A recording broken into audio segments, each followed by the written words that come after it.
Welcome back to Season 5 of the True Blue Conversations podcast with your host, Adam Bloom. Podcasters, Adam's book, Easy Target, Taming the Black Dog, is now available for pre-order. Head on over to Booktopia, Dimmicks and Big Sky Publishing to pre-order your copy and be one of the first to read Adam's story of surviving to thriving and how he escaped the cycle of being an easy target. Easy Target, Taming the Black Dog by Adam Bloom. Coming soon.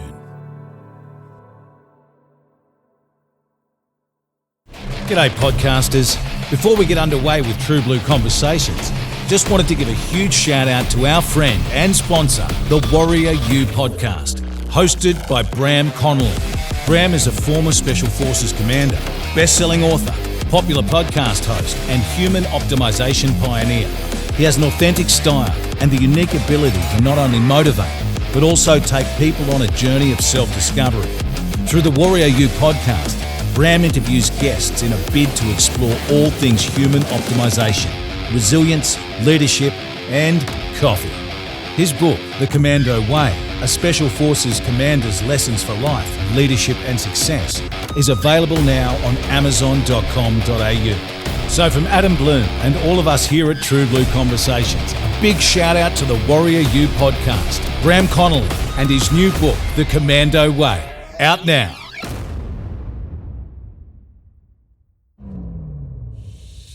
We'd like to thank Tactical Recovery for sponsoring this show.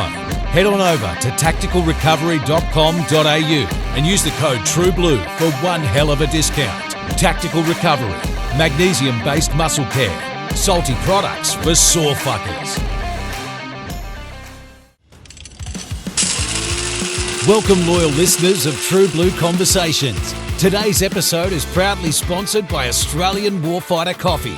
Veteran owned and run, driven by a simple yet powerful motto: people over profit. Every dollar goes towards supporting veterans and first responder charity groups. Head on over to AustralianWarfighters.com and use the code TRUEBLUE for your exclusive discount. Because let's face it, any other coffee is just brown sadness water.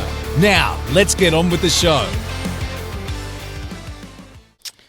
G'day, welcome back to part 2 of our chat with former New South Wales Police Superintendent, retired, Deb Wallace. And in part 1, we spoke about Deb's early career, and now we're going to get into the real guts and the glory of Deb's policing, and the highlight of Deb's, well, her whole career was a highlight, but the what she's known for in the media, and it's an absolute honour and a privilege to have her back on. And Deb, but in part 1, we spoke about, so, your early career, but then there was a death of one of your officers, Police Officer Cruz, and I'd like to talk to you a little bit about that and how did that affect you in your policing career?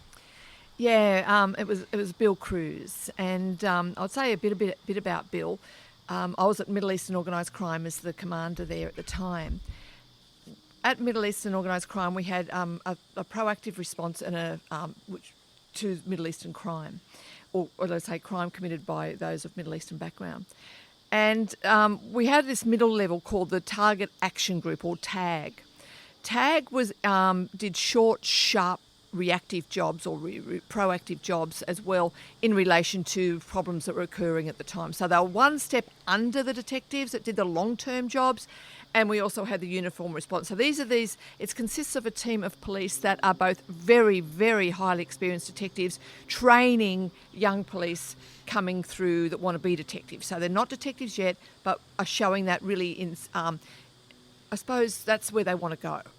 So we normally wouldn't take people straight from police, or what we call local area commands, into that area until they go into our uniform section.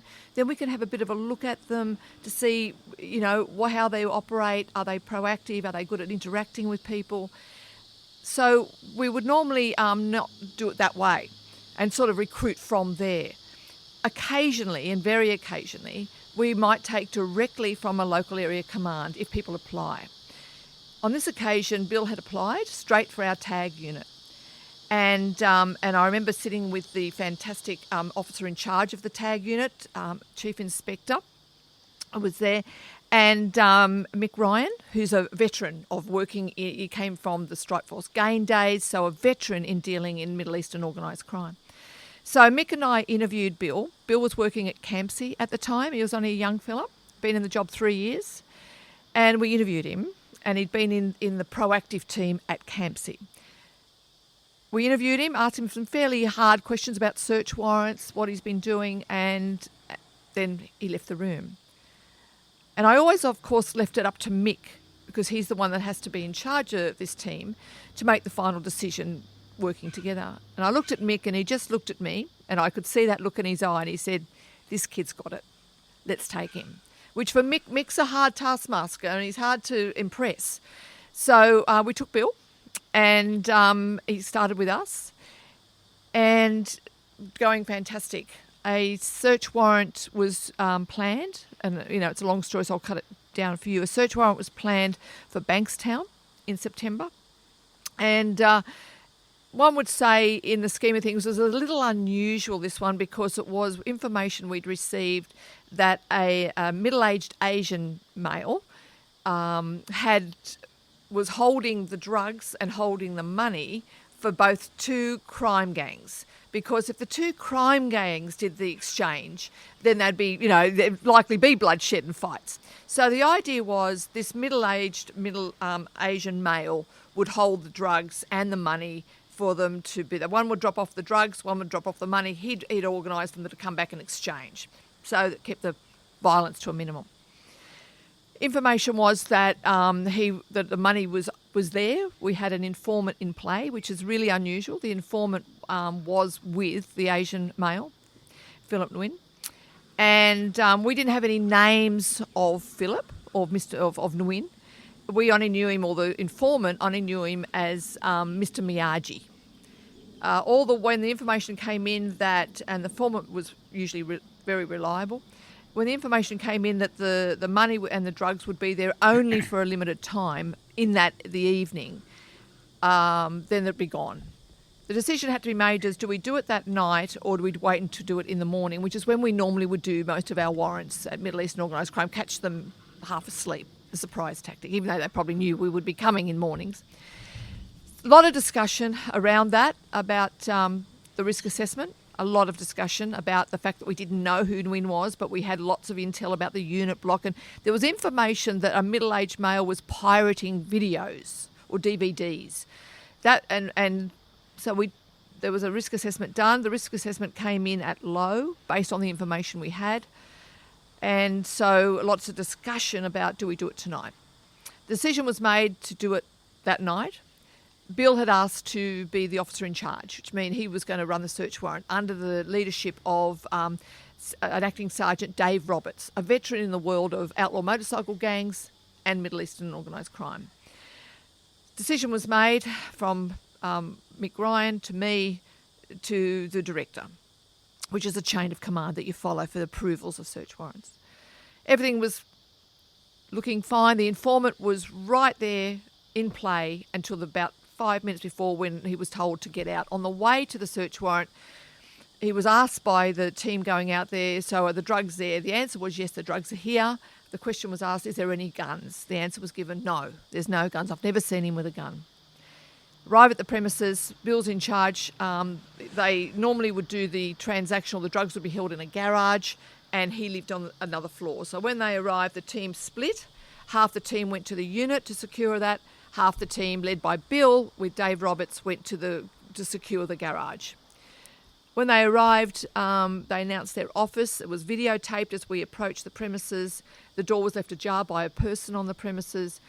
They said, police search, went into the car park. Again, with the benefit of hindsight, what they didn't know was that the Asian male had apparently been ripped off or been robbed some days previous, and he'd been smoking heroin, unknown factors in the risk assessment. So he says to a mate who was with him, they're fake police, and he came out firing. He shot Bill in the shoulder, and they returned fire. Bill, so bravely, who was carrying his folder, dropped his folder and pulled his weapon with his wrong hand and returned fire.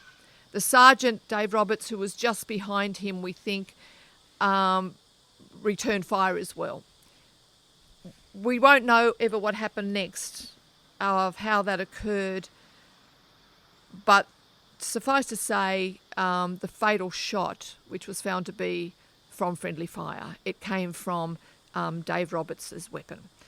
So Bill fell, and then, of course, what ensued. Now, that whole sequence of events, from entering the car park to the time Bill was shot, first by Nguyen and then the fatal shot, took about 2.5 seconds. So you can only imagine. I was at home waiting for a call to say entry had been gained. I didn't get that call. I got a knock. I didn't know, but my little Nokia, I had a little Nokia, those little old things. Yeah, the old Nokias. Yeah, because I don't know how to work modern technology. Had gone flat. I didn't realise that when you charge it, that you had to actually turn it on again. It just turned off. Yep. But suffice to say, I'd gone to bed and a knock came to my door, and it was my amazing highway patrol officer, Brian Hughes, and he's knocked on the door, and I've answered. He said, "Deb, you've got to come." I said, "What's happened?" He said, "Oh, your phone's," was about 30 missed calls.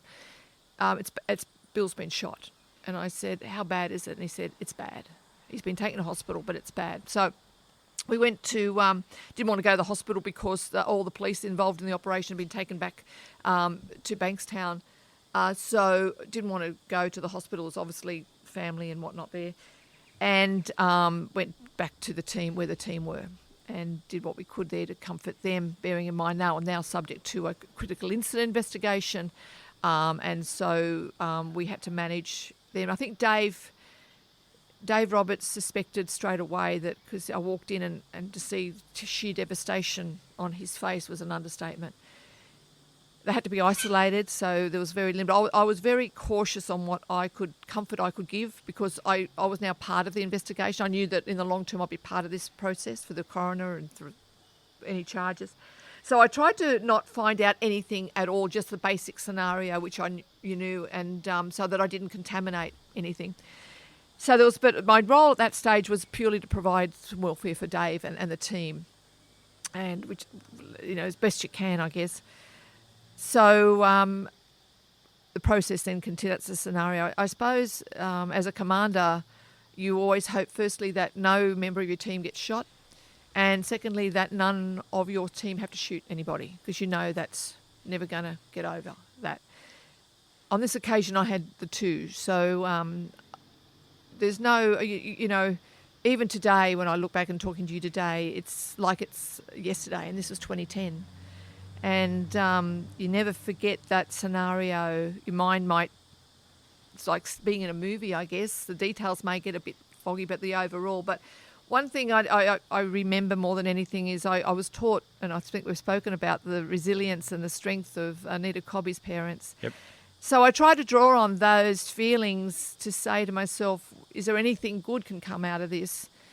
Certainly not for the family, as you'd understand, but amazing things did come from it, which I'm happy to share with you. Please, yeah, that would be. And how was it, Deb, for the team? And obviously they'd lost a colleague, and how did you rally them to say we've got to really come together and we've got to remember Bill, but we've still got a job to do as well? How did you do that as a commander? I think in the first few days, that happened, close when Bill was pronounced dead. It was really close to midnight. And I knew the next morning was going to be when troops started coming in, starting hearing news reports, because the only people that really knew at that stage, because it was the middle of the night, were their own team. And they had to go through a process. And I think from the very beginning, I saw such amazing leadership from like Brian Hughes, for example, the Highway Patrol officer. We were sitting in my office about 5 a.m. After that, knowing that the troops would start arriving about 7, etc. Not just the tag team who were basically going to be off, but all the bigger squad. I had all the detectives to come on board and to tell them.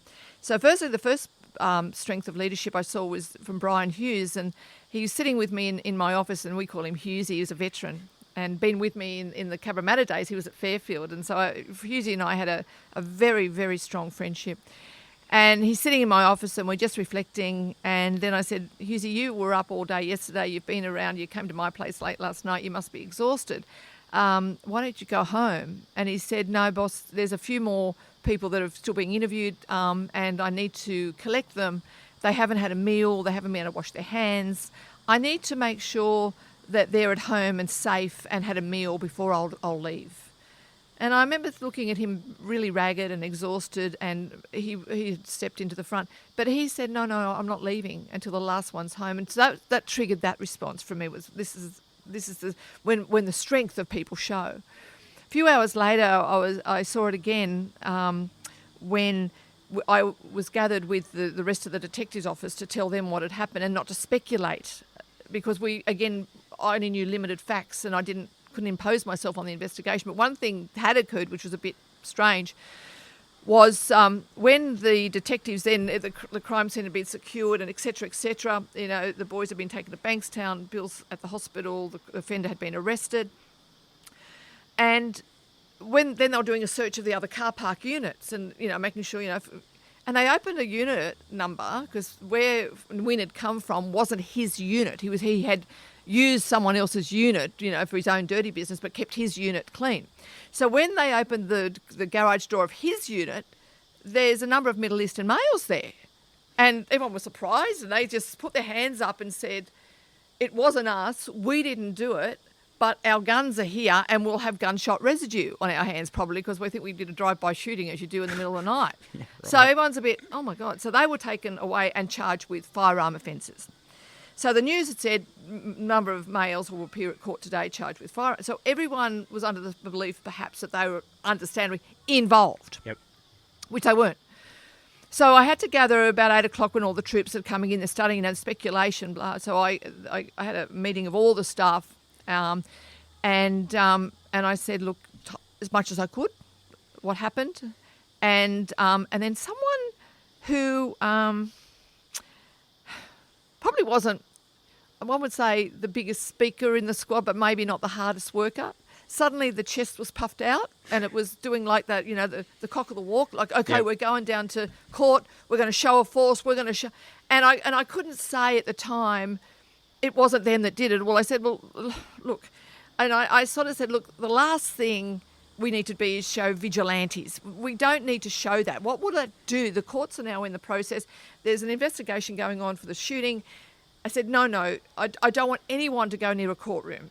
And this guy said to me, he was a senior constable, said to me in a very upfront way, are you directing us, ma'am? Now, I would have thought at that stage, I didn't want to have to direct them to go, like that would be, man. So I just said, no, I'm suggesting that we don't. Well, at that stage, one of my sergeants, Sergeant Brad Abdi, and probably one of the best detectives I've ever had the honour to work with, and him for me. He stepped, and it was a physical gesture, and he stepped slightly in front of me, and I didn't take offence at that at all. And he just said, in simple terms, ma'am is not directing us not to do anything, but the best way we can remember or trade tribute to Bill is to go out and get as many guns off the street as we can. So activate all your sources, find out where the guns are, and let's go out and do some search warrants. Interestingly, the guy that had the biggest mouth didn't do any jobs. And it was Brad that led his team. And I think that afternoon we were doing something like 4 high-risk search warrants with the TRU for guns. And Brad got a whole lot of guns off the street with his team that afternoon. Showed me again as another step of leadership. I suppose the hardest bit was to confirm for Dave that it was his round, even though, and that had to be done by the homicide squad. So on that day, we went out and told the family first the outcome, and in a state of devastation. And then it was time to go down and tell Dave. And I remember seeing him out the front as I arrived, and in his own mind, he knew what had happened. And I said to him, I was getting there before the head of homicide at the time was arriving to tell him the news. And he said to me, the head of homicide's coming. He said, it's not good news, is it? I said, it's the news that you know is going to come, Dave. So you need to prepare yourself. It's to be, but I can't tell you. It needs to come from the homicide squad. So we went inside, and the head of homicide came and was very professional, very to the point, but very, very calm, which is his way. His name was Assistant Commissioner now Peter Cotter, and he was the superintendent, and he spoke so beautifully but so professionally, not to, get too the emotional side was for me to deal with. Dave was in a bit of a state of shock, and I remember he was there with his family, his wife, and his children weren't there, and his best mate Darren Beachy, who I worked with later on in Raptor. I didn't know Darren that well. I knew that him and Dave were close, and Dave couldn't really understand what Peter was saying. He was getting the gist of it, but his mind was just racing, So I went in when there was a break after Peter had delivered the news to I suppose, who wants a cup of tea? The comfort tea. So I went into the kitchen and I was putting the kettle on. And Dave came in and said to me, "So, Deb, what did he say?" I said, "What he said was the fatal shot was from your weapon." So he said, "I killed him." And I said, putting it simply as I can, yes. At that point, Dave's physical reaction took over. And he slid down the wall. This guy's 6'4", slid down the wall, and I'm sure his family won't mind me sharing with him because it was the raw emotion. And he was on the floor and devastated. It was difficult. Then Darren's turned up, and Darren's looking at me, and I'm saying, in a way, we need to get down on the floor. We need to embrace him. Well, that's hard for men to do to each other sometimes in that relationship. So Darren's looked at me in a state of shock, and I thought, I don't know, so I'll get down. So I could get down and do that tactile, just embrace him, and then pick him up, because I knew he needed to get off the floor, and put him back up against the wall, and just said, are you okay? He said, "No, I'll never be okay again. But I know I've got a family, and I know I have to move, and I have to put a step forward each day and follow and do, and what's to come, I have to face." Hugely brave words, I think. Absolutely. So I did all that, and then, of course, the next day was, because Bill had really spent most of his career at Campsie, he'd only been with us 3 weeks, there was to be lots of ceremonial stuff needs to be prepared for a full police funeral. So all that was being done in the background, and the family were putting on a pre-funeral wake at Penrith, and all police were invited to tribute to Bill. And the family were amazing. They were a police family. Bill's dad was a police officer, and Ben, his brother, was a police officer at Bankstown. So you can imagine what he was going through, as the rest of the family. The MEOCS team were invited to come to this event. They were all a bit worried about because the facts weren't out. This is like 2 days afterwards, so no one really knew what had happened. They were all, some felt they could. Dave was of two minds. He felt honoured that they invited him, but didn't know whether he could do it. So left the decision to him, and I remember he was being driven because he was on medication, from his home to Penrith, and even in the car park he said, "I don't know that I can do this." I said, "You don't have to do this. It's up to you." But he said, "I feel I need to. The family have been so wonderful." And I said, "It's up to you." Anyway, the family were fantastic, and we had a room set aside for the MEOCS team and the closest relative. They were gathered before going into the main area where the rest of the police were. Like, I can't remember how many, but hundreds. To me, there looked to be well over 200. We went. Robbo and the team went there and spoke to Sharon and his dad, and it was and had a hug. They all had an embrace. And then it was time to go into the main area. Everyone was chatting, and it was, you can imagine a scene of all these police gathered and remembering Bill. And as they walked in, there was silence. All eyes turned on the family, and on Robbo. At this stage, that like a really uncomfortable silence. Yep. Thinking what's going to come next, not knowing the facts. Everything was, all they knew is they went on a search warrant. He'd been with us for 3 weeks and now Bill's dead. Who do we blame? Everyone's looking for someone to blame, I guess, understandably. At that point, Mr. Cruz put his hand around Robbo, his waist, as if to say, I'm here to support him. Then the room changed and there was thing, and Dave didn't stay long and he left. So, but that was a hugely brave and forgiving act of the family at that time. Months later, of course, their emotions were tested in so many arenas, in work cover investigations, I'm talking the family and the team, coroner's inquests, court cases, because Wynne was charged with initially murder, then it was dropped to manslaughter, and so on. And that's a story that plays out. What happened in the long term? Again, you wonder how much stress plays in physical responses. Dave, we managed to get the whole team back to work, and the military provided me with some great insight because of this being almost like a military operation and consequences of a friendly fire. Great advice, etc., about letting the team decide on how much counselling or what they needed to do when they needed to come back, etc. So we left that up to them and the experts, of course. Dave never came back to Middle Eastern, but he had good times and bad times. I used to say to him, it's just like breaking a leg, Dave. When you break a leg, you've got to go for rehab when it plays up, or like arthritis. So's this. The mind's, think of a mind as a physical organ. You've got to have some massaging and some treatment sometimes. Absolutely. So he was fantastic. And then he was boxing.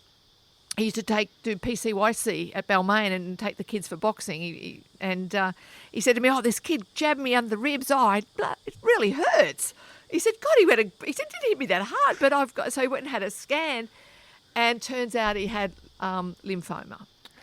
And it was stage 4, more or less. And so not long after Dave, at the age of 48, died of lymphoma. But he would say to me, because we obviously were pretty close over this bonding, and he said to me a couple of times, he said, I look in the mirror and I look back at that man who killed a friend, referring to Bill, and I knew he never forgave himself, and you wonder how much that played on the physical response. Again, positive things I try to draw on was when Robbo was terminal, there was some experimental treatment that could be tried. That you should do anything when you're at that last stages, and some experimental treatment was in Melbourne, but it was very, very expensive. Dave said he didn't want to do it because any money he had from his super, because he's now out of the job now, he left the job, and he needed for his kids. He said, I have to look after my kids. I'm not going to be here, so I don't want to use my super. So the family decided and some friends, why don't we look at a GoFundMe page, and then, any proceeds will be for your treatment or for, cancer research. Yep. And it was Ben Cruz, he's the brother of Bill, rang me and said, I've heard about Robbo and I've heard what's happening. He said, I don't want to make a fuss about anything, Deb, and I know Ben won't have a problem with me sharing this. Hope he doesn't. And he said, but could you let Robbo know that I'm definitely donating, and I don't want fanfare. I'm just going to do it quietly. But if you could just let him know that we're donating to his cause. So, of course, I went to the hospital. He was at Concord at the time, and I let Robbo know. Well, I never think he forgave himself, but it helped immensely in those last stages of his life to know that someone like Ben had given him, I suppose that's forgiveness. Ben had forgiven him. So I tried to let Robbo to forgive yourself. Yep. Don't think he ever did. I think he took that with him. But hopefully in the knowledge that his family were going to be okay. Sorry to take so long. No, it's an important story because absolutely. There's so many, and I haven't probably done it justice.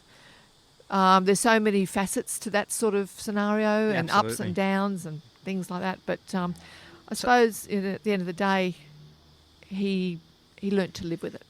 As hard as it is, it's one thing, and I don't. It's one thing for military and also police that, Deb, you hope that you never have to take a life, but sometimes you do, and it's regardless whether it's a criminal or they're still a human being, and you've got that human factor that you've taken someone's life, and it's a hard thing, and for you, was that probably the hardest point of your career? Looking back? Absolutely. That's I had so many highs in my career. Thankfully, not many lows. But that's the lowest, I guess, because you're human yourself, and you say, how do you? And my job was to provide them with some leadership, and knowing how I'm not an expert. I'm not a psychologist. Am I saying the right thing? Am I doing the right thing? And at the end of the day, I all I could draw upon was empathy and compassion for all involved, and I suppose they say that grace of the God go we, don't we?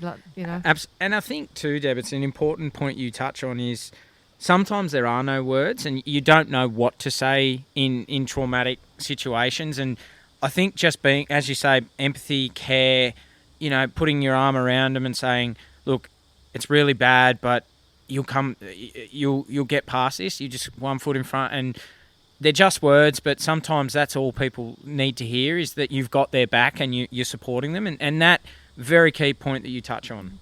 And I have to take my hat off to the investigators that did the critical incident as well. They it was difficult for them because they were investigating with totally I suppose unbiased. They have to take all the emotion out of it. They have to do their job for the community and for the family, and they were amazing. I have to say, a difficult scenario, and they did it with such professionalism and such kindness. Well, it's different, isn't it, Deb? That it's one of your own. It's not they're not a criminal. This is part of the Blue family, and very different, but still the same. Like any murder or they still have a job to do in the care, but it's more. It meant more because it's one of your own. And I think too, I'd been around for a lot of years then, but the team was really junior, and so these are young. They were all men. There was no women on the team that day, and these young men, they had their whole career in front of them. How was it going to impact on them forever? Absolutely, forever. So that it was so many people affected by 2.5 seconds. Yeah, it's not. It's in an instant. Yeah, that's right. You blink and then that's it. And it's and I'm glad, as you say, you did do it justice, and I'm glad we did bring that in because it's important. It's important in your career, and then we go forward into 2014, Strike Force Raptor. Yep. Can you, for people who aren't aware, Strike Force Raptor take on the bikies, can you give us a little bit of background about Raptor and how you got appointed to be the boss of Strike Force Raptor? Yeah. So I'd been at Middle Eastern since 2008, and I was at Middle Eastern when in 2009 there was a really public display of violence at the Sydney airport, and it was the Hells Angels, and they were the Comancheros were coming, and they basically, cut a long story short, one group was on the plane, one group hears about them because there was a Comanchero on the plane, saw a group of Hells Angels coming out, so they called we don't even know. There was no. This is the senseless of these idiots. Just because we have to hate the Hells Angels because we just do. I don't think there was any we hate Bill who's on there. Anyway, they waited for them to get off, and the Comancheros were at the airport, and an all-in brawl happens in the domestic terminal, of which one guy gets killed through picking up a bollard. So, but really outrageous, really lack of, no care for any public safety. Because it's often things happen from a catalyst like that, and we've probably seen it time and time again, responses. So, again, I wasn't at the gangs. There was a gang squad operating at the time, targeting outlaw motorcycle gangs, whereas we were targeting Middle Eastern crime groups who had a propensity for violence. That was our charter. So a fantastic group of police, and again, I can only talk because I wasn't there, but obviously been told the story. They had to have a response. So the organisation at the higher level said, we'll have to have a response. So the response was, and cutting a long story short, was similar to the model of the Middle Eastern Organised Crime, which was formed as a response from Strike Force Gain, which was a investigative response and a proactive response to any of these sorts of crimes.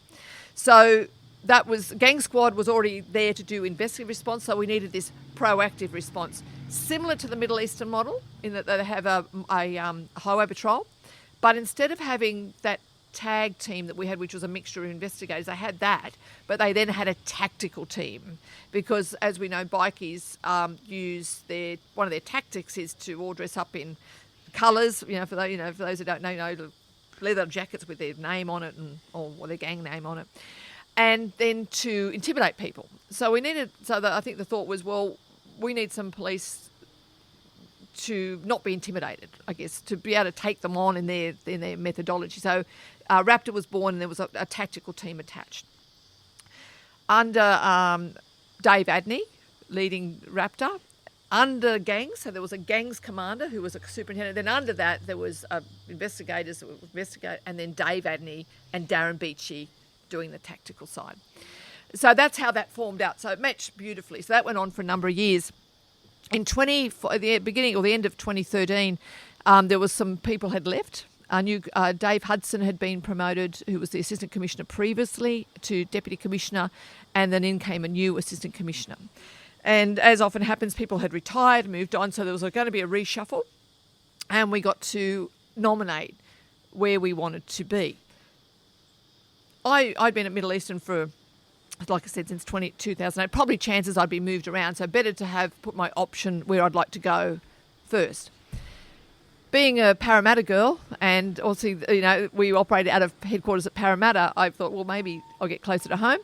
But also, more importantly, it was the same structure that I had at Middle Eastern. I love working, detectives is my background, but I love working with those uniform cops. I love that I've seen it work. I see in the model work, and I know it works. And I have this real passion for that. So I was lucky enough to put my hand up and move to gangs and Strike Force Raptor. And for you, so you get there early 2014, and at that stage, you'd mentioned that when you got there, because Raptor really evolved with you there, and I'm not taking anything away from your predecessor, but it evolved, and what, because obviously there was a string of, the bikies they were out of control at one point, and you turn on the news and all you'd see, Deb, was another bikie shooting or, another clubhouse shot up. So what was when you got there, what was the main role, and what policies and things could you use that you had at your disposal to break up the bikie gangs? Look, I think the beauty of it is when that old saying, if something's not broken, don't fix it, tweak it if you need to. So I think Darren and particularly Dave were a bit nervous when I got there about, because they were in a separate building. So I said, well, we need to work, firstly, we bring him into headquarters. And I think that worried them, like, oh, she's going to change everything. We're going to be detectives. We're not going to be doing our proactive stuff, which was never the case. But I had to, in a way, they had to prove myself to them. So it was an interesting thing for me. I'd been doing Asians for so many years, and now Middle Eastern organised crime. And then I'm doing bikies, but I really had to put my hand up and say, look, I know, I've watched television, I know what bikies, but I don't know them. And going back to that original thing we said about Sun Tzu, the art of war, yes, to defeat your enemy, you have to know them. So it sort of was a bit of a trigger. I was at Cabramatta, my hometown, for want of a better word, and I'd always frequent all the restaurants there. And I was in a beautiful restaurant in Church Street, which is now known as Eat Street, but beautiful restaurant. And I was having a beautiful Italian meal. And I've come out of the restaurant, and sitting at a table was about 8 Hells Angels, just sitting there in full colours. They weren't doing anything, they were just sitting there, but I thought, they make the place look a little untidy. But being around it didn't worry me. But I thought about if my mum or my dad or family wanted to come to this restaurant, would they feel comfortable? And of course, we'd heard rumours when I was at Middle Eastern, when I was doing Brothers for Life. The rumour was, they were trying to move in on the Church Street to do business extortions, which didn't work out very well for them because the rumour was Hells Angels are already here. So then seeing Hells Angels, I thought to myself, are they intimidating the restaurant? Are they here just having a meal? I didn't know. But I just felt uncomfortable for other people. Then I saw 2 young cops coming down Church Street and I thought, oh, that'll be good. I'll find out who these people are. At least I'll have a heads up who's in my... sounds really like I'm sheriff. Who's in my patch? Who's in my town? And I thought, oh, this will be interesting. I'll just find out and then I can go back to the cops and say, who were those guys? But they walked past them. And I thought, whoa, being in such proactive units, particularly Middle Eastern Organised Crime, I thought that's unusual. I wasn't critical because I got it. These were local cops. They weren't Raptor.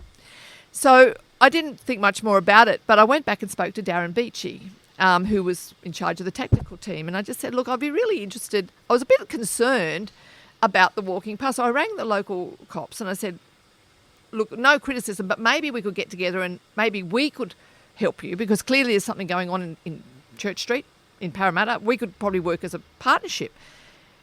So we had a meeting and a senior officer said to me, because he understood I wasn't being critical of the police, I said, well, he need to support you. He said, well, what were they to do? They weren't doing anything wrong. And I said, not the cops, the Hells Angels. Yeah. I said, no, I know that. They weren't, but they were, they could have got their names. At least we'd know who we're dealing with and we could, have a chat. At least it's good for intel. Have to race on intel. Didn't think any more of it. So Darren came to me and he said to me, a bit later, he said, I thought about what you said, boss. And Darren, man, a few words sometimes, said to me, you know what? The move along legislation was brought in because of, originally for Cabramatta back in the 90s, because of the users hanging around, dealers hanging around, and you got the power to move them out of the area, etc. So he said, why couldn't we use that for the same reason? That, you just seen 10 Hells Angels, surely that's intimidating behaviour, for what... I said, well... It's we could use it. Let's see how we go. Test it through the courts. That's who sets the precedents.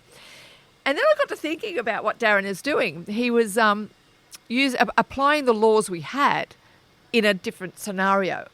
And then we took it a bit further. And I said to them, "Oh, look, can you tell me about what makes a bikie tick?" So we whiteboarded it all. So they were teaching me, the team. There was Darren and Dave and a whole lot of fantastic other police, all ranks. Not many of it, in a room, and we're whiteboarding it. And I looked at all that, and then they got to thinking, and I think they came up with it themselves. The best ideas comes from the troops. And I said, maybe, we working together in an innovative way, why don't we use the laws we've got, different approaches, and let's see what we can do about that dull disrupting and disabling, because prosecuting is hard to put the gun in a hand of someone or whatever, but they're still out there. So let's go down that disrupting, disabling and prosecution if we get there.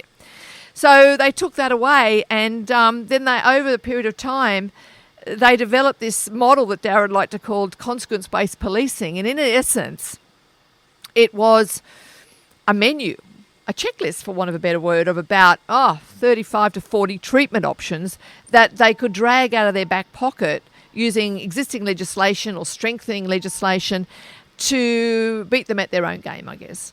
And it was so effective. And I think some of those that worked was the move along was the initial one, and then the restricted premises. I think it was in Deniliquin.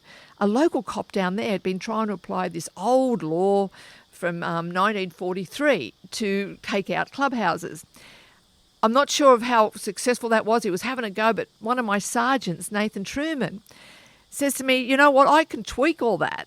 I reckon we can use it. And also the government strengthened it so that we had the power under this legislation to go in and not only search for firearms or alcohol, which was the original, it was set up for the sly grog houses of the 40s, but also to look for firearms, ammunition and explosives.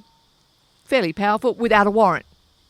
You had to get a warrant to go in, but once you get it declared a premises, that basically shuts down the premises.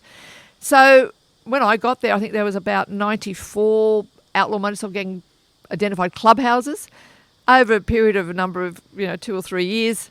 I think they got it down to 1 or 2, which were pretty. One was the one of the Gladiators, which is more or less like a museum up at Maitland, and a couple of ones operating out of backyard sheds type thing. So highly effective, but great piece of effort. The other one was consorting, about criminals associating together. The application of that, they were so worried about not being able to hang together, which is what they rely upon, especially on their national runs. They took us to the High Court. The Nomads took us to the High Court, Sleeman Tajua. And the Rebels which was in 2014, was the biggest bikie group in Australia, probably the most well known. We were doing a big run from Sydney to Coffs Harbour, and on that weekend in October. The High Court handed down their decision, I think it was the 8th of October, and they validated the legislation and said, yep, it was a constitutional challenge, but they validated it, which meant we then had the power to warn them about. But they were a bit nervous about how we were going to apply it. Dave had the fantastic innovation, because we were all still working out how we're going to apply it as well, because you had to do 2 warnings and all that sort of stuff. So Dave, the day before the run, planted the mobile custody truck, which is for big events, right outside the Rebels clubhouse. So it was a bit of cat and mouse on both, but the best effect was Coffs Harbour and all the communities in between was spared of over 1,000 bikies tearing up the highway. From that time on, New South Wales was rid of national runs, which is their whole purpose. And then that was adopted in other areas as well. We used to call, the ACT didn't have it, so they tried everything to be able to get to do the rat run, to try and get down. They even put their bikes on trucks to get to Canberra to do a rat run down there. But the Raptor still had power in New South Wales, so they just mounted they just waited for them they didn't have to be in colours to stop them if they were 2 bikies travelling in a car with criminal records. They're still consorting. So it was it was a very good piece of legislation. So I was thinking, it was what I loved about Raptor. They had a presence when they needed it, but then they thought smarter and outsmarted them.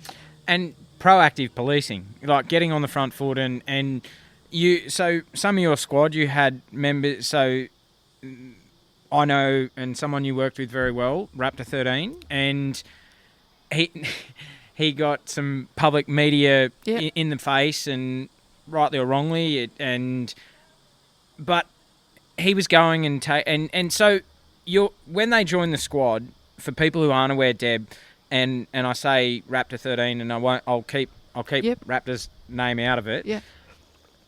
That in itself, was that so the squad, without going into giving away the secrets, were they tasked, right, you've got to go and you've got to patrol and you've just got to, and if you got to see defects, or what was their role? What was the squad's role? It was absolutely deliberate. It was about disrupting, disabling, and I think if you draw the definition, it's high impact intelligence-led policing. Yep. So that's where it comes back to that consequence-based policing. If they do particularly an overt act of violence or presence or intimidating people, then they would be targeted. Yep. And if they're doing this behaviour, they'd pull out the menu and they'd say, well, all right, we'll use this, we'll use that, we'll use this, we'll use that. And of course, they have to drive. They have to ride. Well, they don't ride bikes so much anymore, but drive place. They need a license. They need a license to gather. They need a license to get to the clubhouse. They have to leave their fortified premises. Yep. So we use council regulations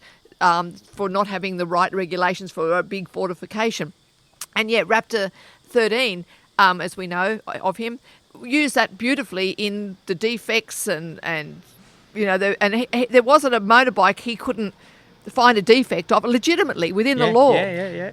I think, yes, and Raptor 13 did get some very bad press and some issues.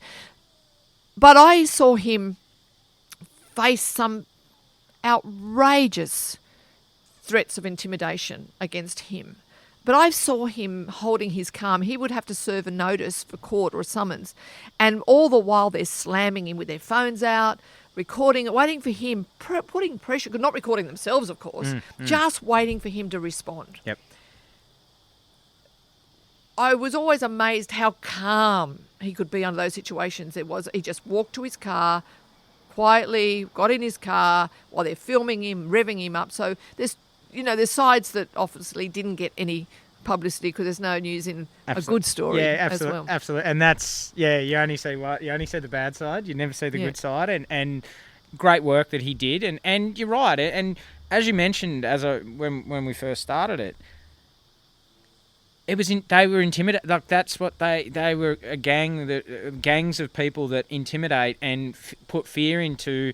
If they sense that there's a sign of weakness, they're gonna play on that. And Raptor 13 had to say, I don't care who you are, you're not going to intimidate me. And that's to me, I take my hat off, Deb. And criticism is thrown, and mud can stick. But what he did and the job, like you said, did a fantastic job. And can hold his head up high, and the whole of Raptor can hold their head up high, because dismantling that, Deb, when you first went there, that's a mammoth task. To, as you said, there was 94 clubhouses when you started, and when you left, there was 1 or 2.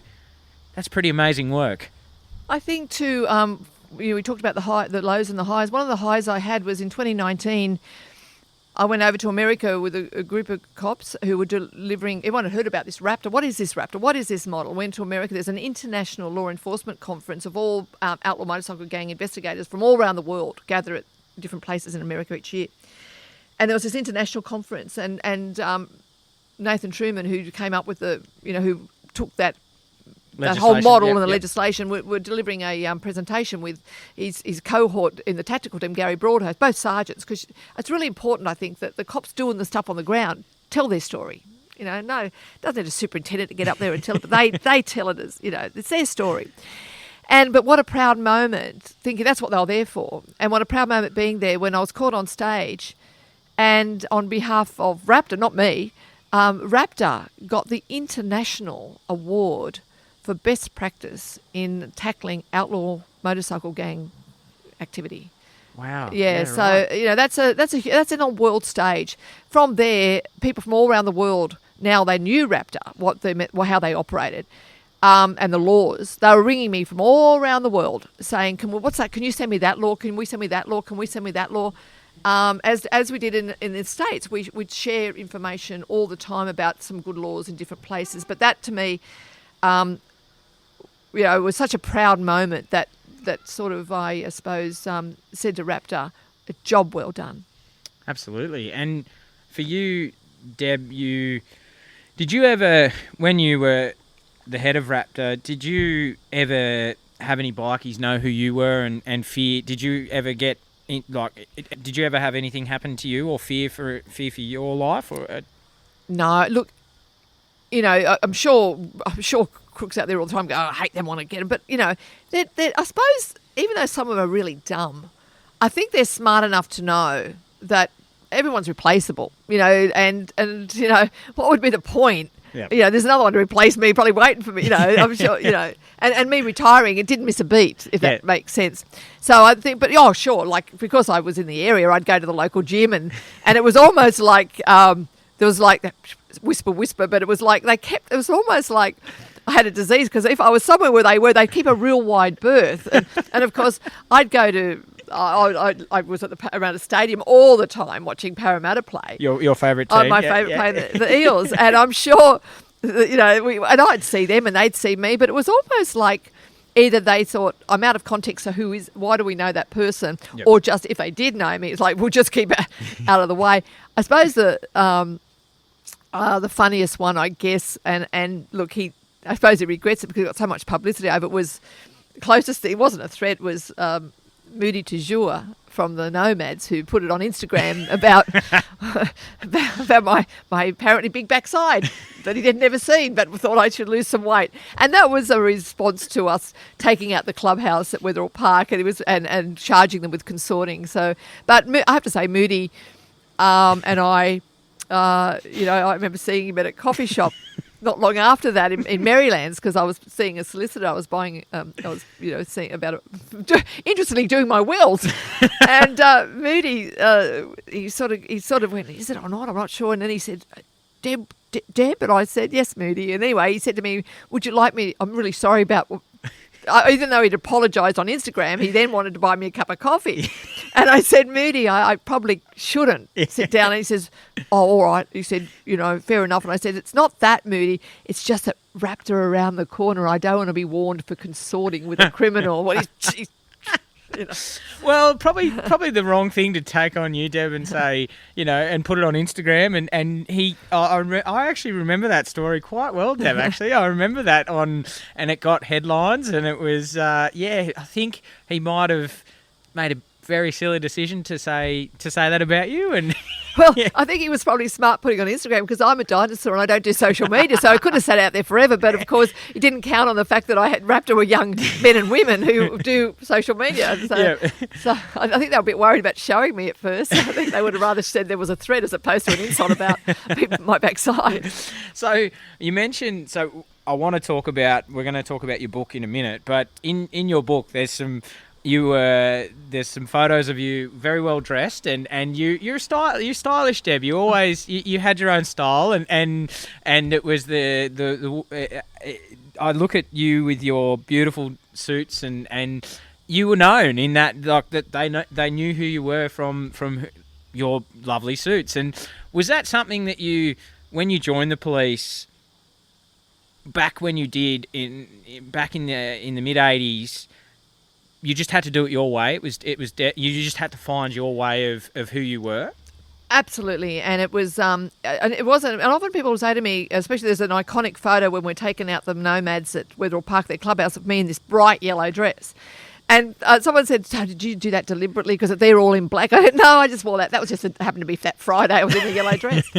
But you're right. I was always a girly girl. I always dressed. That was just who I was. Yep. Floral dresses and high heels. That was just who I was.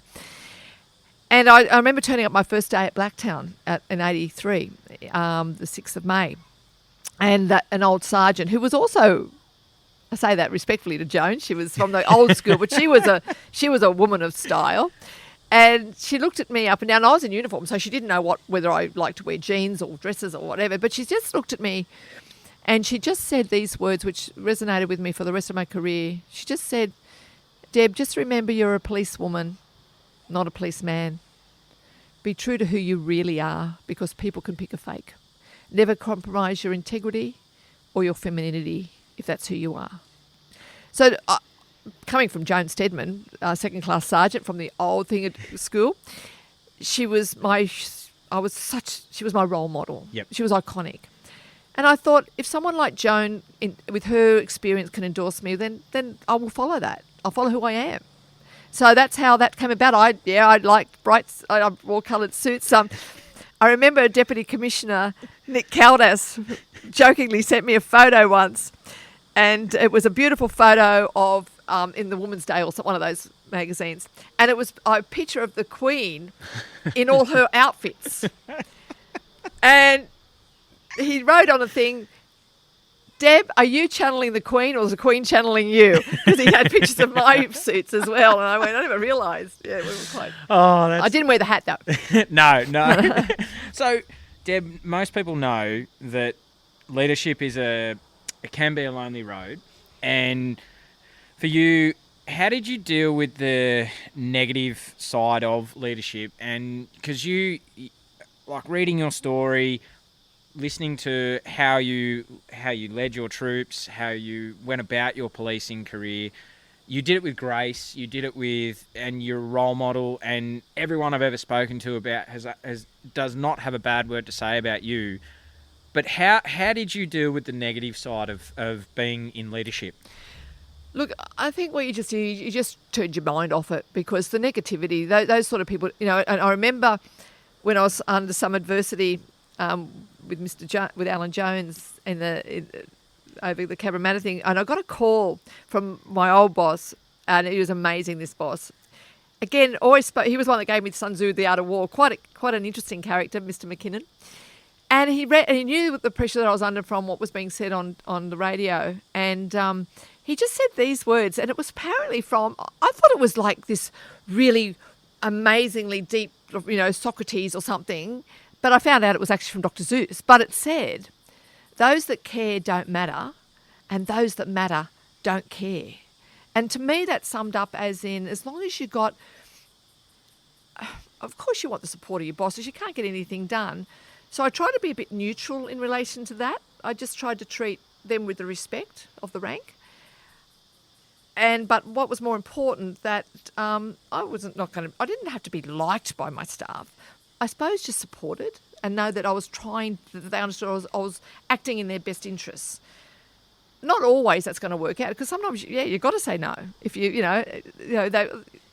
when overtime's on, I have to say no or budget. So you have to make those decisions that are unpopular as well. But as long as you make them with an explanation, I'm making this decision because of, and let them know. People, as long as they're told reasons, they might not agree with it, but they might understand it. So I just, and I think I never forgot. For me, I had fantastic people above me that I always thought, if ever I get to a position of command, I'm not going to forget how I was treated by those people. And so I took the best of the best and forgot the rest. It's really good. That's a really good analogy of what it is like. And as you say, when we started part one, I remember back to you saying that you never wanted to really, you always thought you'd get to sergeant and that would be it. And the rest of your career just blossomed into where you got to as a superintendent. And that's for you, as you said to me, that you got to superintendent and that was, you went, I'm comfortable here. I don't want to go any higher. I'm very comfortable in my role. And great advice, like great for anyone who can hear this podcast and think, well, what is leadership and how do you deal with the not so, because you're the meat in the sandwich, Deb. You're the meat in the sandwich from the top and your troops down below you. And as you say, you went through with some really good leaders and you saw some bad leaders too. And you take what you can from good and bad and then you mould it into how you think you should be as a leader. So yeah, absolutely great advice. And I think too, you never stop learning. And I read in a book once 4 phrases that I thought were really important. And I often say when I'm talking to people that, this is sort of, and I realised when I read this, that this is what my bosses, different way, but for me, the 4 phrases stood out, and that was to say, I'm sorry. The next one, I was wrong. The next one is, I don't know. And the next one was, I need help. And so I would often reach out to my old bosses and even ones that are retired as I was moving up through the ranks, people that are retired, and how lucky am I and honoured to have those people that I called out to help me when I was in the job. Not help me, but one group, Assistant Commissioner Graham Morgan and Frank Hansen, I have lunch with. Superintendent Frank Hansen was my boss, as well as Graham Morgan got me into state crime, we still have lunch today. And I said, I said, I feel like I'm New Tricks, that show. I'm the thing and you're the retired cops. And I remember Mr. Morgan said to me, actually, I think you're Nurse Ratchet out of One Flew Over the Cuckoo's Nest with us. But their intellects and their mind was so amazing that I was honoured to be able to draw on their experience, not reinvent the wheel, ask their opinions. Absolutely. And for you, Deb, after 38 years... you decided to call time on your career, on your illustrious and career. Why did you come to that decision that it was time to retire? Age. That was the only thing. It sounds weird, doesn't it? It was, I forgot how old I was, which is not an unusual trait for me. And I forgot. And I was on a high. I just come back from America, Raptor got this amazing award. We're on a roll. And suddenly I'm what's called, and it's just a fact, because I was one of the lucky ones. I was mentally strong, physically strong. Except for the age factor. And it was a case that there's this thing called a pension scheme that if you join before 1988, which I joined in 83, you get what's called a defined benefit, which means nuts and bolts is that you actually lose money to stay in after that maturity date. So I thought, well, I love it. I'm not going any further. I've achieved everything. I'm going out on this high with this amazing team, this great, I'm high-fiving everywhere.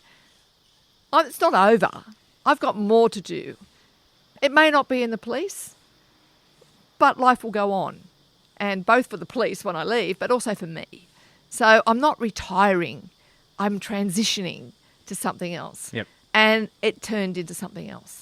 So for you, I want to talk about your passing out at Goulburn. You had a lovely passing out, and if you can, Deb, can you share with us what your team did for you and what your as it is a passing out parade. You come in and you have a passing out when you first come into the job. Yeah. Can you talk about your passing out parade? Yeah, I didn't want to. It's sort of tradition that when people retire from the police, they have a lovely send off, like a function, like an engagement function, a better retirement function. So people come and say nice things about you, or maybe not, and you get everyone's there, and it's lovely. It's really lovely. I didn't want one of those. Because I was retiring on my last day of service, so that was the 13th of December 2019. I picked that date because there was a passing out parade on that day. And it's a tradition that commissioned officers get to, as you say, after the cadets have all been sworn in, to march off the parade ground behind the band. And it's quite ceremonial. And for me, it was more symbolic that I had to go back to my office and drop my keys off and unpack my car. But for me, I thought that I need that, for me, mentally, I need that closure. That's it. Although I didn't finish till midnight that night, as Darren Beachy will attest to, because he kept sending me orders after I passed out. Not literally. But so the tradition is they call you onto the parade ground, the band's there, and you march off the parade ground. Now, what I hadn't realised was the night before, I was just having a quiet one. My family were down there to see me, and the Raptor team rang me and said, "Oh, Deb, I believe you're passing out tomorrow. Look, we're down here doing training exercises, because they've got to do their accreditations for their kicking indoor, their stuff. We're here doing accreditations this weekend, so we're down here actually having a Thai meal. Would you like to come and join us for a meal?" And I went, "Oh, okay." So I turned up at this restaurant and didn't realise that they'd booked out the whole restaurant just about, and there they all were. And we had a very small impromptu gathering, and it was just a meal. It was perfect. That was done. Gave everyone hugs and see you all on the other side type thing. And then it's a tradition when you get to the end of the parade ground, the band will stop and you walk off the parade ground. The band major had said to me, "We changed tradition a bit, Deb. This year, when you're marching off, we're going to keep going to the back of the parade. Okay, so just keep marching. We're not going to stop at the end of the parade ground. We're going to move around the back." "Oh, okay." Just so you don't. Okay, that's like a dance move. All right. So off we go, and it's quite a moving point because they play Auld Lang Syne at the very end. And we kept marching, and what I didn't know, there's the whole of Raptor in their two blues. Normally they wear overalls, but they're in their two blues, which I must have killed them because they're actually in their dress uniform. They had to get it, and standing like these shiny pins in their two blues. And as we marched through, there was a guard of honour and they all saluted. What an amazing memory. Absolutely. To finish off. Absolutely. So I take that with me. Absolutely. And it just is a credit to you, Deb, and how much your team did respect you. As you said, sometimes, as you said, and we talk about it in leadership, you are going to be liked, you're not going to be liked for some things, but a great testament to you in that your team they loved you and were all the best for the future. And as you say, it wasn't retiring, it was, okay, I'm transitioning to what's next. And for you, Deb, looking back of your career, what are some of your proudest moments? Look, I think for me, becoming a detective, and my proudest moment was getting my bit of paper, and I remember the date. It was the 9th of September 1989. And that was the day I got my bit of paper that said I was now a detective, and I got to follow in the footsteps of those amazing people that were before me, amazing detectives that I got to learn from. So certainly that was one of my highlights for me. The next one, I think, would the whole time being at Cabramatta was a highlight for me, that working under, there wasn't many of us, and there was under a lot of adversity at the time and whatnot. Another one for me was when I was under attack from Alan Jones, and I knew I had the support of Clive Small and Frank Hansen, my immediate bosses. The hierarchy were a little bit missing into action, so to speak. And it wasn't until I felt so... I know I got a call from the Police Association to say, Deb, this is the police. I thought, oh, now what have I done? Is there more industrial stuff going on? And they said, no. No, I just want to let you know that the troops have done a petition and we're sending it off to Alan Jones to say that you have their full support. And on this occasion, he's ill-informed and they have a full vote of confidence in you. So that was the proudest moment, not instigated by me, they got together themselves. So that to me, whereas I felt I couldn't take him on, they were attempting to do it for me. So a huge moment for me. I was only, chief inspector at the time. And of course, getting that award, again, not so much the award, that wasn't it.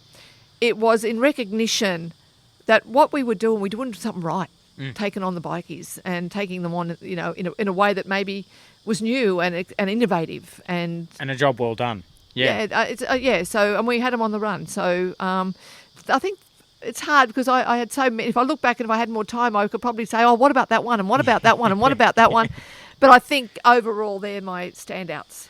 So for you, Deb, was joining the police still the best decision you made? I mean, you were a typist at the council, and do you sometimes catch yourself thinking of what would it have been if I hadn't have joined the police, and was that still the best decision you made, looking back now?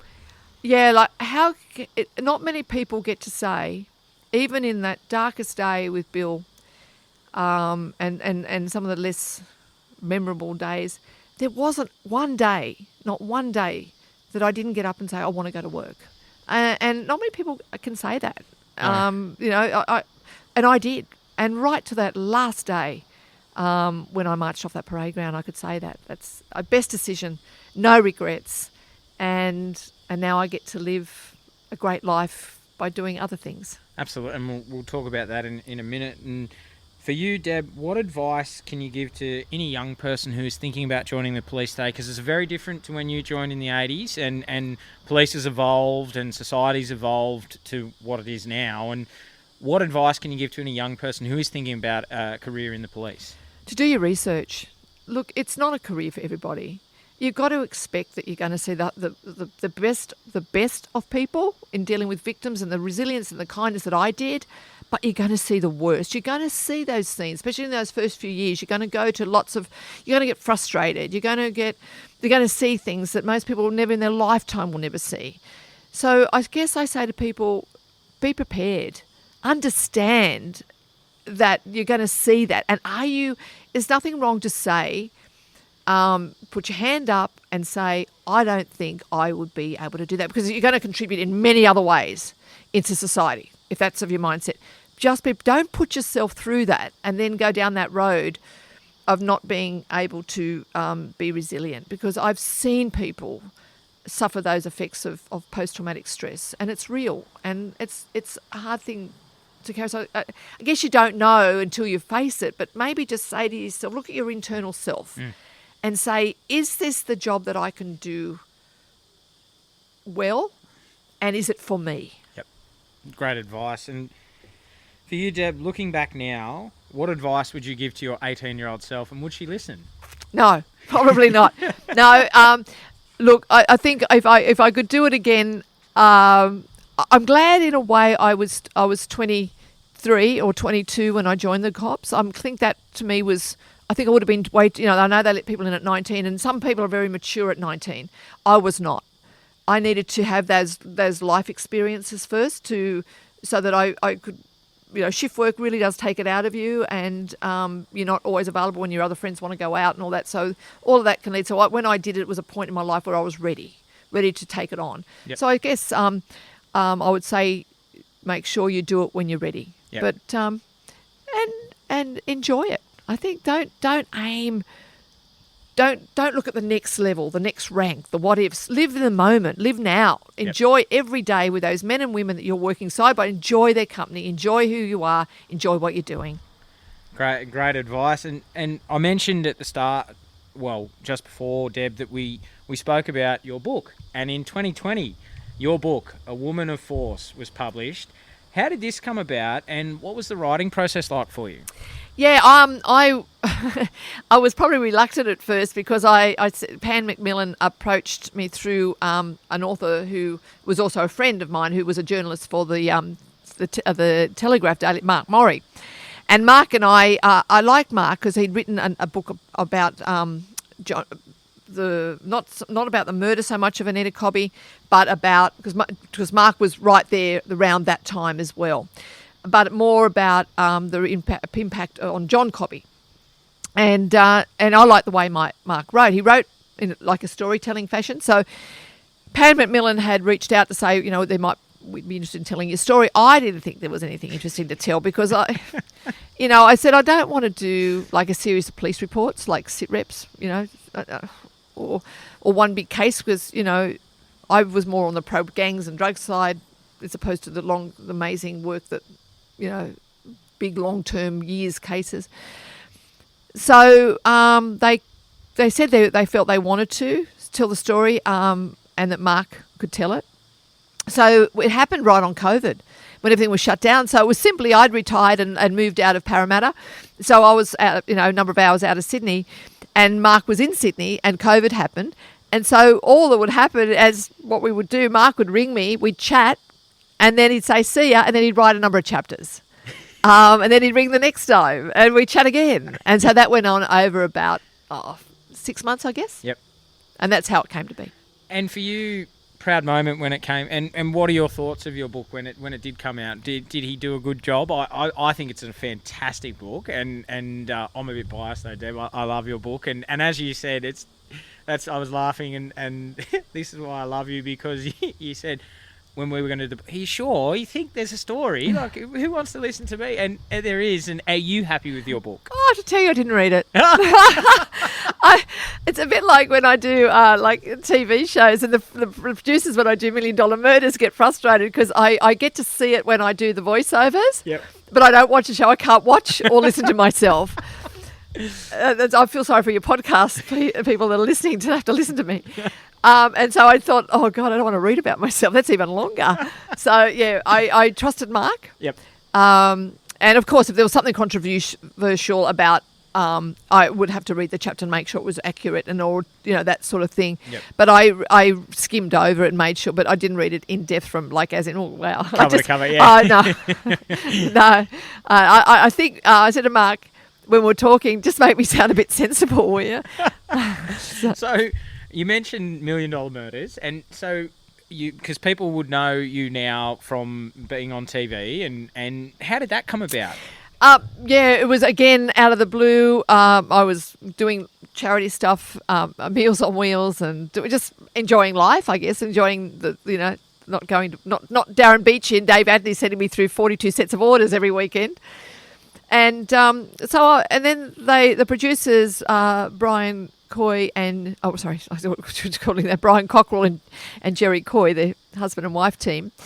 They're an independent production team, reached out and said, look, our main vehicle is Australian crime stories. And they said that's solved cases. And I'd seen Australian crime stories, which is fantastic.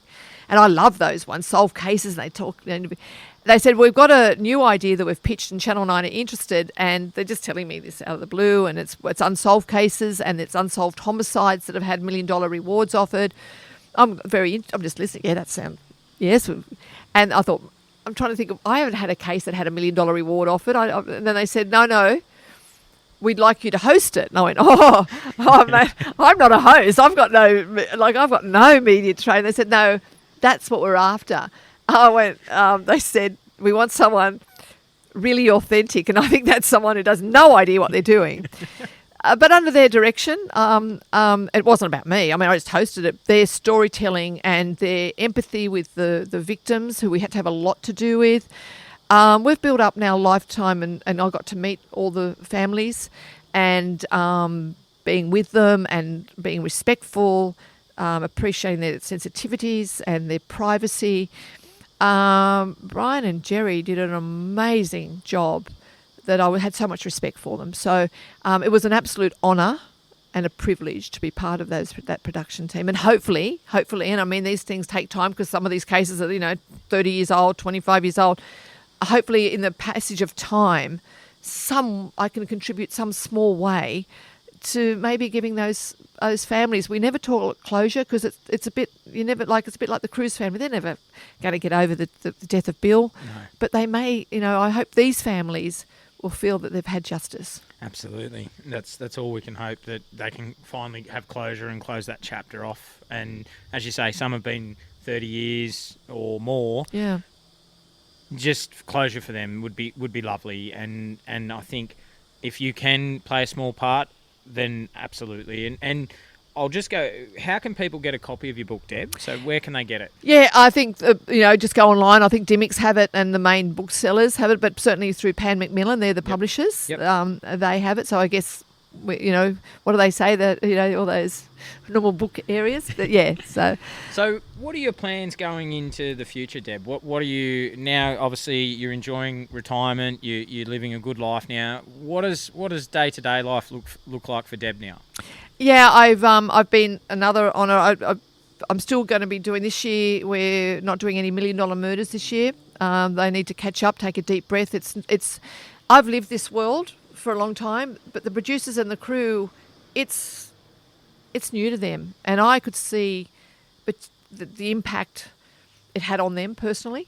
So this year they're just doing Australian crime stories, and one of the episodes will be based on Raptor, telling the story of Raptor, like we've discussed here today, and also talking about a big import job that was done at Gang Squad. It was fantastic, starting at a little town with the rebels in Temora and led to a major seizure involving a big syndicate. So that'll be on this year. Plus, I've just been, in the last few months, what an honour it has been to be appointed to the New South Wales Parole Authority as a community representative. So on every parole board hearing, which was sort of advocated strongly by Gary Lynch, way back, going all that full circle back to the Gary Lynch and Grace Lynch, on every parole hearing there must be a judge, a judicial official, someone from the police, someone from corrections, and two community representatives. And I've been honoured to be appointed recently by the governor to that role. Wow. So, and you're doing, and that's a full-time role, is it, Deb? No, it's we rotate around. So it's varying on when they need you. It's regular. It's it's every week. You have some expectation to be there and to provide exactly what the role is. I'm a community member. I'm not a police officer. They have a police officer on it. So I get to, I suppose, bring to the table not only my policing views, but more importantly, I suppose, the community views. What's the community expectations? I suppose that old saying, the pub test. But I'm so honoured because I'm in the company of amazing men and women. And Absolutely. I'm a newbie and I'm learning a lot, but I am guided by the most brilliant legal minds in the country. Which is fantastic. And what an honour. Absolutely. And before I let you go, Deb, I just want to touch on something that's very close to your heart. And you mentioned Gary Lynch and Anita's murder, which you were involved in all those years ago. Can you tell us the work that you were doing with Grace's house? Yeah, it was Gary and Grace. Gary died at 90 and Grace was 87. And they were the founders of the Homicide Victim Support Group after Anita died, but it was some years later, following the death of little Ebony Simpson. They met with the Simpsons and then guided them through the process, and then thought, wow, this is maybe something that's needed out there. Instead of, grief counsellors who do a great job, but maybe there's a role for us as family who would understand. So they formed the Homicide Victim Support Group. One of the grief counsellors at the time is now, years and years and years ago, Martha Jabor, came on board as the coordinator of this group because they needed someone to assist them through the minefields of this world. So she was still is a driving force. And on Grace's death, there was a discussion about how can her legacy live on. And Grace had a really, I suppose, full circle. Started off helping the Simpsons after little Ebony died, they had another child as well.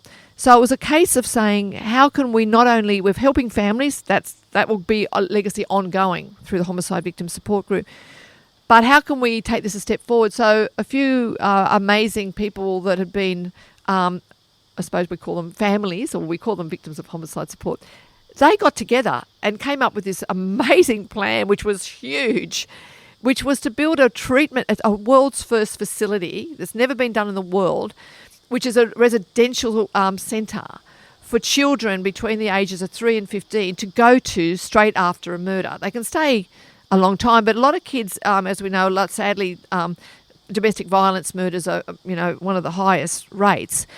And it was always practiced that the kids would be put into care if there was no relative, or put in the hands of a family member, or they couldn't go back to their house because it's a crime scene.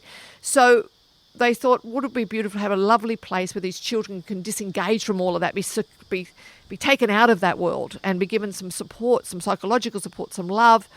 So out of that, Grace's Place was born, and we opened officially last year on the 2nd of the anniversary of Anita's murder on the 2nd of February. And it's called Grace's Place. It's at Doonside, and we had to raise a lot of money to get past the first step, and then both the federal and the state government and Blacktown Council have been amazing, and we've now opened our facility at Doonside, the corner of Doonside and Eastern Creek Road, and it's a facility built from love to give love. That's very, and I know it's close to your heart, and that's why I wanted to bring that in and talk about that. And because you and I have spoken off air about Grace and also the impact that both they had in your life, and it's nice to see that you still get to honour them, and they helped you in your career, and now you get to, their legacy lives on with the work that you're doing, and so many others are doing as well. It's all run by volunteers, and it's all about donations, and yes, there's so much fundraising we have to do. I work in an op shop that we have to keep raising money. It's a little op shop at Cabramatta. Let me tell you, you said before about a career path, I am not a retail salesman. They say salesperson these days.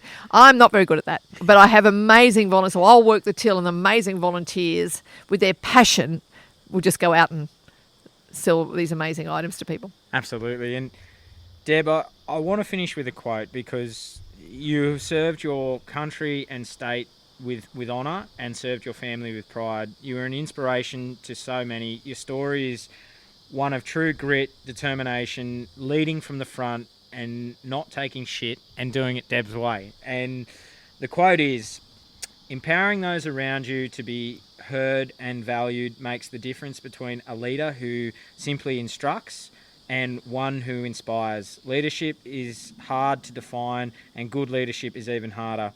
But if you can get people to follow you to the ends of the earth, you are a great leader. Deb, I believe this quote sums you up.